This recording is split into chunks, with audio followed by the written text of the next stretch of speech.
Okay, let's get into the problem of excess.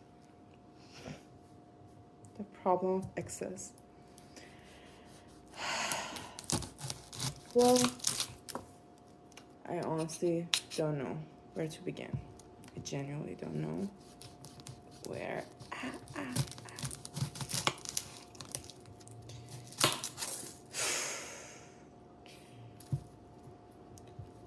So the thing is, I've had a lot of relationships in my life so far.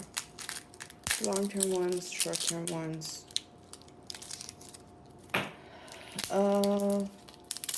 The thing about I guess my relationship patterns and the way that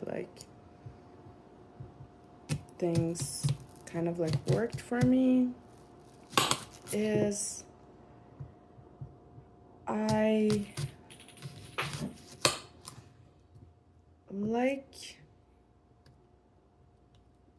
said I long-term romantic relationships. I like mental symmetry, and what that kind of means is that I like to be in a relationship with someone that we can kind of create our version of relationship. We can kind of I don't know, create a fantasy together, if that makes any sense. I'm just honestly all these thoughts, maybe all these processes that I'm doing lately is because I stopped doing relationships since my last long-term relationship ended a couple of years ago. I just stopped, and that's not a new thing. That's something that I've had before. I don't know, I go into these intense relationships, and there's always a lot of affection, a lot of love, and by consequence, naturally, there's also a lot of pain and hurt, because everything that kind of goes up needs to come down, right? So that's kind of first of all, that's what makes it hard for me to let go and just say that it was all for nothing, because I don't think that it was all for nothing. I genuinely believe that every love journey that I kind of got into with someone, regardless of how long it was, whether it was a 3-year relationship, a 1-year relationship, or even a 2-week relationship. Although it is. Oof. Oh, I didn't anticipate the onions. That was a mistake. But anyway, I need some water. So if you put, well, the way that onions work is that they look for the first water source around, that's where they kind of gravitate towards. So usually the closest water source that they can find is your eyes. That's why they go to your eyes and they make you tear up. So if you put something wet, a wet towel around them, then that's gonna absorb the onion aroma or whatever, so it does not go to your eye. You will thank me for that tip. Hopefully. Anyway, it's just, I don't know, like, so a lot of like long-term relationships that like I kind of got into, like, they kind of like came with this, like, because like, what do we imagine for a long-term relationship? Like something that we've probably seen before, right? So like a lot of like my relationships, for example, back in Iran, where they were also like heteronormative kind of like relationships, it was just like, you know, the things that we could imagine was just like something between what we wanted and then like kind of like the traditional expectations of a relationship. Like, I don't know, like we would choose baby names and decide like where we want to live after we get married, and we would even fight like,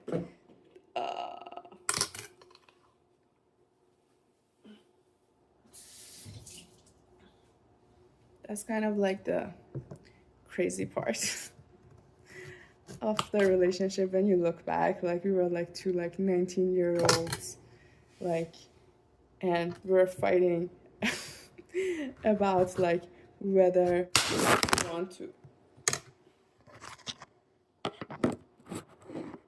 dude, I need to put something in front of this so it doesn't fall. Would this work? We'll see. We'll see. But yeah, we would like, Jesus. It's just, it's so funny when I think back at it. Like, we would, like, I literally remember I had a fight with my boyfriend back then because, like, he was like, oh, like, you know, once we get married, we can just, like, live with my parents. I'm like, I'm not living with your parents. And, like, we had a whole fight. And, like, I know, I just, like, didn't talk to him for a while. Blah, blah. And it's like, dude, we were 19. We were 19. Like, what are we even talking about? But I don't know, like,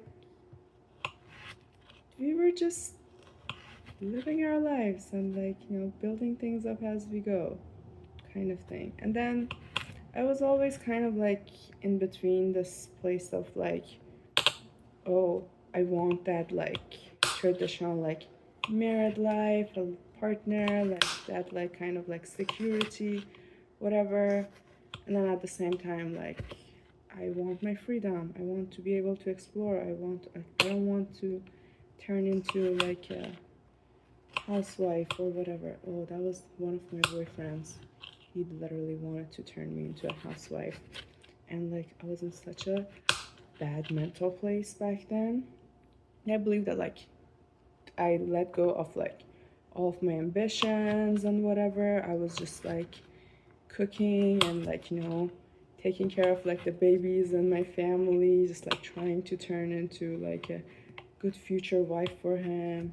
I would call him like my master, whatever. Jesus, Tansy. Oh, I think he's happily married now though, so that's good. That's good. But I don't know, that was like the gist of a lot of like my relationships. I wanted commitment, but also didn't want to commit to a traditional lifestyle. So like, it's like, well, but I don't want to get married, or like I don't want to do this, I don't want to do that, because I didn't want to turn into whatever thing that I was seeing around me. Like, I don't think I'm not gonna say like, you know, happy marriages around me, because like people are like living their lives and they're like married and have kids and like have their ups and downs and stuff, but like none of it was like kind of like appealing to me. Like none of it was like, oh, I see that, I'm like, okay, that's the life that I kind of want. Like it wasn't really like that. And but then it was just like we would reach to a point of like neither of us kind of like knew where this was going, you know? And we would break up.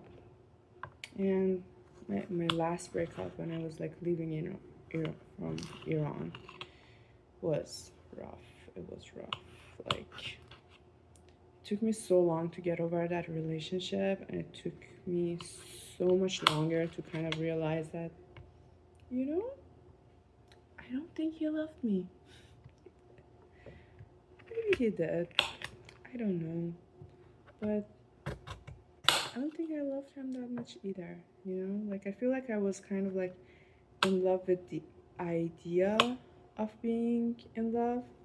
And I kind of like, that was like my first relationship, like, after, I think it was like my third long-term relationship, like third serious relationship back then. But it was like the first relationship where like I wasn't doing everything with my boyfriend, you know? Like, before that, it was like, oh, like, okay, like all of my friends were like my boyfriend, they knew my boyfriend, and my boyfriend was like in all of my like friend kind of like groups, and like he was like, you know, the first like priority of my life, and like I was like friends with like all of like his friends, and like we would just like kind of like all like hang out together all the time.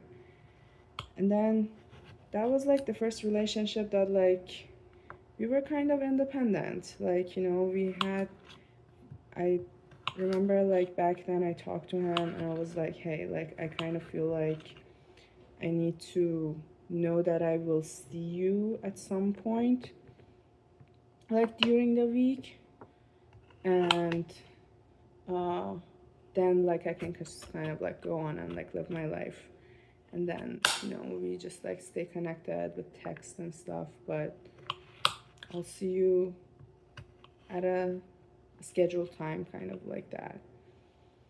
And we had a Google Calendar event. It was called Mona Time because I was called Mona back then. And we would just like meet every week on Thursday at Mona Time.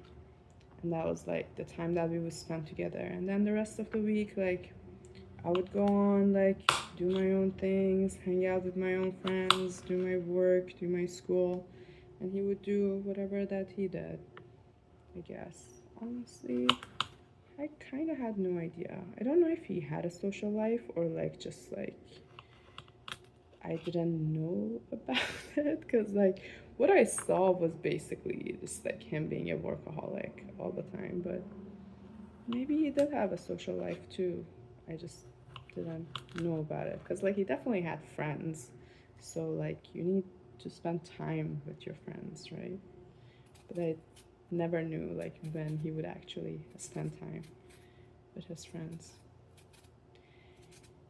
Anyways, so after that, like after I came from Iran to Canada, like I was like over that type of relationship. Like I didn't want to. Like there were like times that, you know, it's just like things just like happened again. Like I got asked out, or like, you know, I had feelings for someone. And then like as soon as it would start, it would kind of like trigger all of my fears about like repeating those patterns, those same patterns that like hurt me before. So I would like panic and be like, no, no, no, I don't want this. I don't want the relationship. I don't want to be in a relationship, blah, blah, blah. And after that came my lesbian phase, which like honestly wasn't a surprise. Like everyone was like calling me gay already. Like I remember one of my poor exes, their friends called him Ross from Friends, because they're like, dude, like your girlfriend is gay. And it was just like, because like I remember, for example, like I don't know, they expected me to, like I remember we would like play this like truth and dare game, and then people asked me like if I'm like, who am I attracted to, like other than my boyfriend. And I'm like, nobody. Like I'm attracted to no other boys. And they were like, oh, it's a lie, there's no way. And I was like, well, if we're talking girls, maybe. Well, honestly, I don't think, it's just like I don't think my attraction works that way. Like, you know, like I feel like some people can just like see someone who's hot or like whatever, and they feel like turned on. that like basically never happens to me. Like the way that like I get attracted to someone, the way that like I get turned on is when my brain is turned on.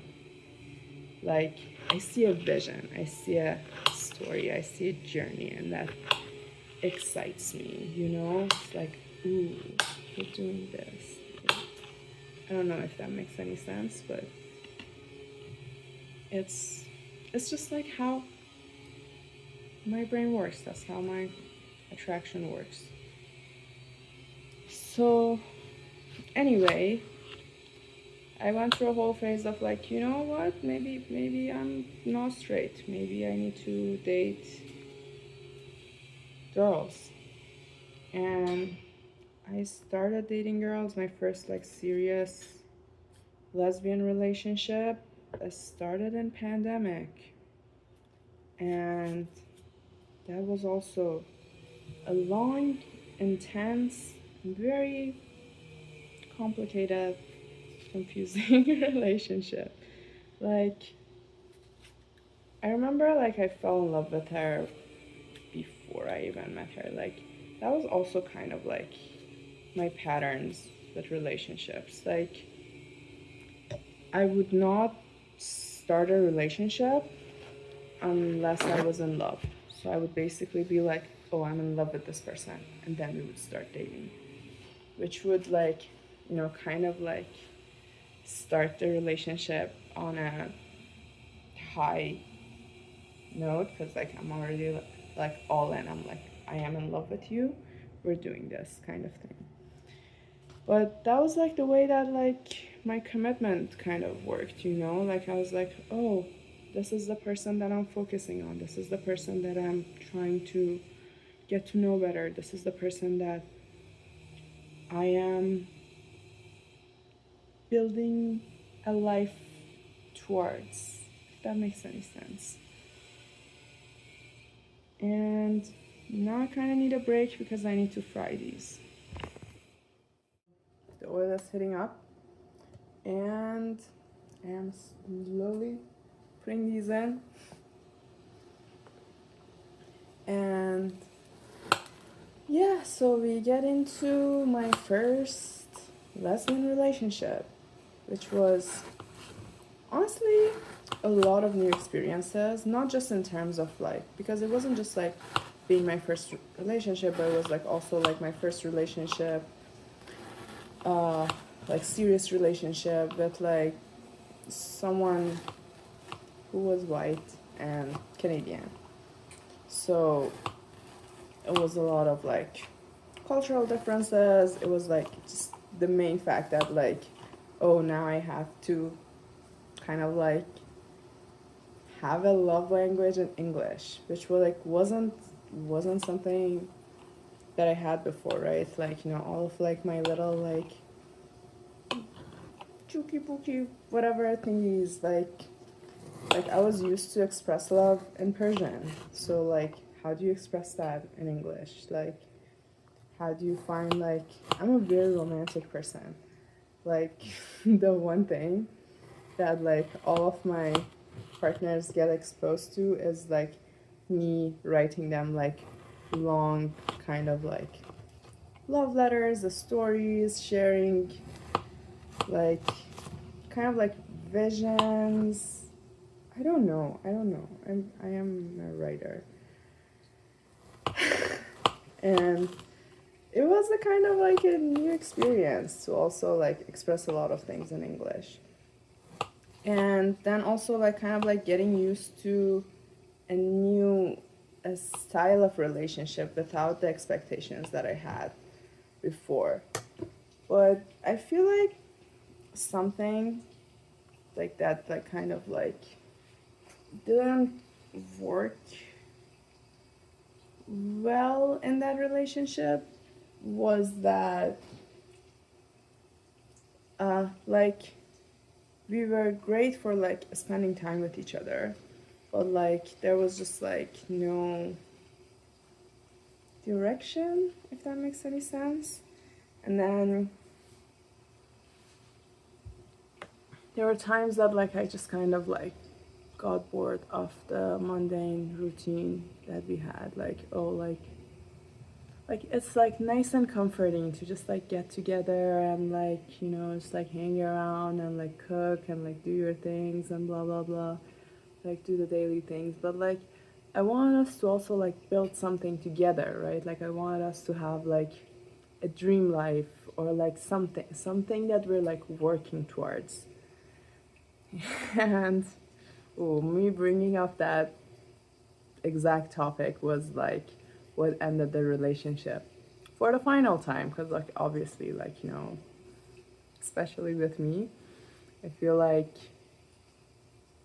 there's a lot of like, oh, like we break up and we get back together and we break up and we get back together and we break up. A lot of those. Oh, I do think like earlier on, like honestly, like the way that I would like kind of like break up would be like, oh, like I'm not sure about this relationship, I'm just gonna break up. And then like basically like after every fight, I'm like, okay, I'm like kind of like chill with like relationship ending at this point.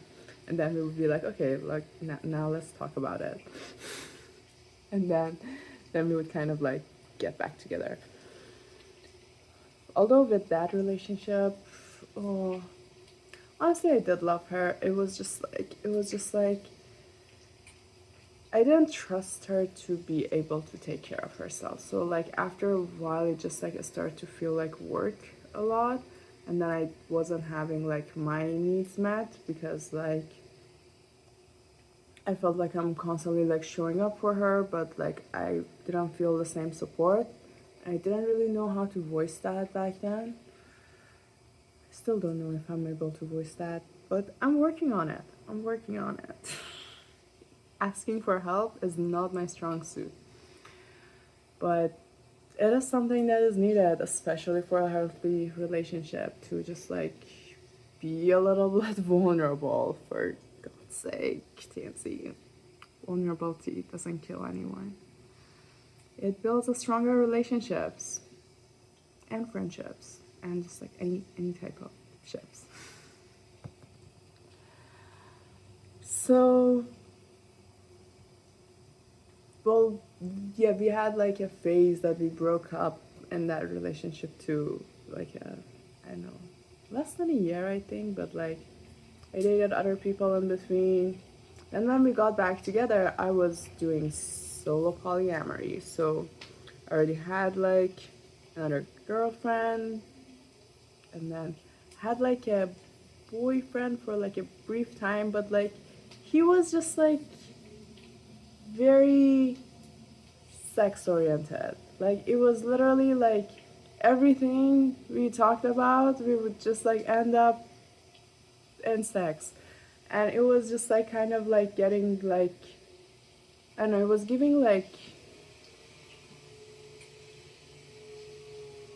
what's the what's the word for like anti-emotional, like literally, okay, like for example, like during a time that I was dating him, like I had this like girlfriend that we kind of like got together, and we had like this like intense kind of like short-term relationship. Like we were like spending so much time together, and like just like constantly talking, and like a lot of like intense emotional encounters basically. And then we broke up in a intense way. Like we broke up on Valentine's Day because I don't know.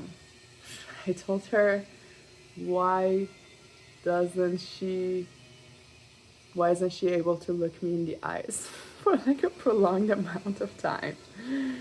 And like, or like every time that we had sex, like she would like immediately go to take a shower, and I was like, I want cuddles, and like, it's just like I just feel like I'm just like doing work. And then she goes and washes herself, so like I'm just a live sex toy. And yeah, also she would talk a big talk. She was not good at being a top. And I'm a switch. Like I love doing acts of service, but I also like to get that back, you know? I love an equal relationship. That's the thing. Like, I don't want just one way around, you know? I want taking turns and balance of power and compassion. Anyway, we broke up. I was sad. I was hanging out with like my boyfriend at the time. I was like telling him that like, oh yeah, like this relationship like just ended. I'm sad. And he's like, you know, I just want you to know that like you're the sexiest person ever. I'm like, okay. And then it's like, yeah, like anytime you want, we can do this.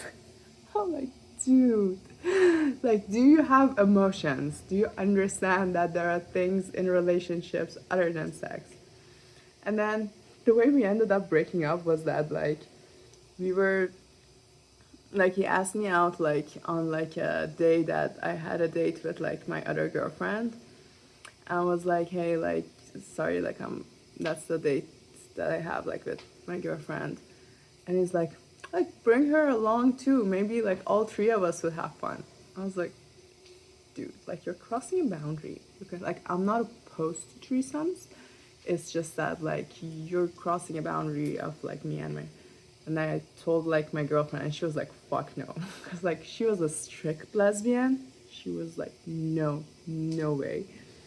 And it was just like it just kind of felt creepy. So I was like, "Dude, no, no, like I don't think we can continue this. This is just, yeah, not working, not working." Well, speaking of that girlfriend, she was the one that like kind of like introduced me to polyamory in a sense of like actually doing polyamory together, because like she was like one of the people that like was doing like polyamory in like a really good way, honestly. Like best thing about her was like honest communication, like talking about our feelings. It was so nice. It was so nice to like just kind of like feel like safe and secure in some sense. Also, my food is burning. Okay, let me put these in.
So I remember, so then during that time that I was like doing solo polyamory, then my first ex, like my first like lesbian relationship, I need to give them names. It's like kind of weird that I call all of them exes, but I also want to protect their privacy. So although she does know who she is if they ever see this, but I just say honest things. So Hope you don't get upset. Anyway, the thing, the thing is, like, I like people who are like strong, independent, kind of like can take care of themselves type of people, like, and something again about like my relationship patterns and stuff like that is like there's a separation between like my work, my like public persona kind of thing, and then like my relationship persona. And like, because like a lot of times, like from an outside perspective, a lot of people like kind of like know me as this like extremely like resilient, high energy, like whatever person. And I have like a lot of patience, I have a lot of like compassion, blah blah blah. And then people who are like close to me, like for example, people who are in like an intense romantic relationship with me, they see my messy side. You know, they see like my unprocessed emotions and like all of those like ups and downs that I kind of like go through before I'm stabilized. Like they get to see the process, and the process is not pretty. The process is not pretty. But it's also like, yeah, something that would like make things kind of like complicated would be when I would try to like let these two worlds like kind of like collide, like my public life and my private life, like my relationship life and my work life. Like I remember like my two girlfriends at the time, they tried to like throw me a birthday party, and like they involved like my brother obviously. They're trying to make it a surprise, and then literally like all three of them told me, like my brother, I was like, hey, like Tansy, they're trying to like throw a birthday party for you, but they don't know like who to invite or whatever. I just thought that like it's easier to tell you. And then my girlfriend like came and like said, was like, hey, like we're doing this, I'm not supposed to tell you, but whatever. And then my other girlfriend came.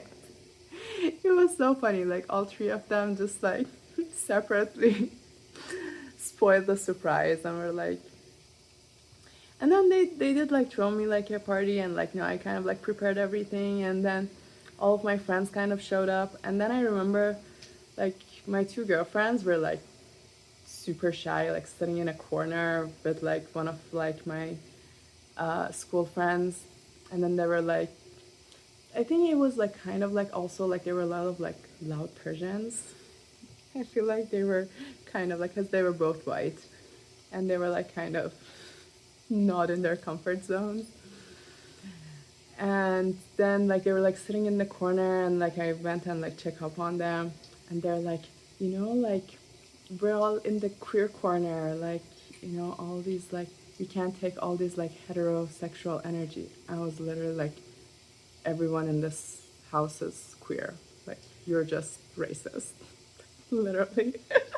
I was just like, don't blame this on queerness, like you not being able to like interact with people that are not like Canadian, that's just you not being able to function in contexts that are not white. So aw. But anyway, like those were the things that would like create complications, because it's like, okay, like you can't hang out with my friends, and then like I would also like feel awkward around their friends. But like I've met their families. I've had a also like had a like pretty good impression, honestly. Like I feel like their parents really liked me and like stuff. I don't know about their friends. I didn't always get along with their friends.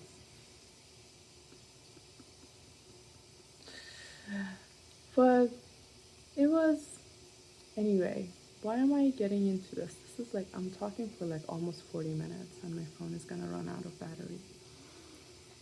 But all of that gets me to the era before my parents came. Because like all of this was happening when I was on my own and I was doing my own thing and I was kind of like living my life and like having a relationship on the side, blah blah blah. Until like my parents decided to move here, and then I started freaking out because like I was barely getting them to kind of like get along with the fact that I'm gay. Now I have to tell them that I'm doing polyamory and like I'm doing all of these things, and like I was freaking out. I was freaking out. So like I basically just ended all of my relationships before my parents came back in 2022. I think we're gonna stop here for now.